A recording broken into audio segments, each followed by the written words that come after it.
Hello guys, welcome to our YouTube channel, and today we are going to learn how to find archived chats on Telegram. So let's get started. So what you can do is just simply open up your Telegram application, and now what I'll do is I'll show you an example of how to archive someone and then how to find the archived chats. So what I'll do is just simply archive someone in my Telegram account.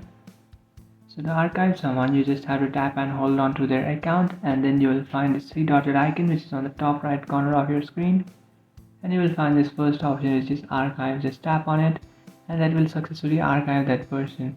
So in the following way, you can archive anyone that you like.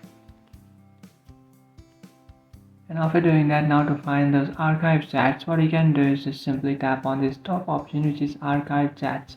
So in the top you can find this option.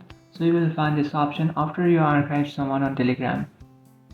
So just tap on that option, and after tapping on that option you will find every single person that you have archived. So now what you can do is just simply tap and hold on to those chats, and now to unarchive them, what you can do is just select them and then tap on the three dotted icon which is on the top right, and then tap on unarchive. And by doing so, here you can see guys, you have successfully unarchived on Telegram. So that's it guys, it is how to find archived chats on Telegram. If you find this video helpful, don't forget to like and subscribe to our channel. If you have any doubts, feel free to comment below. Thanks for watching.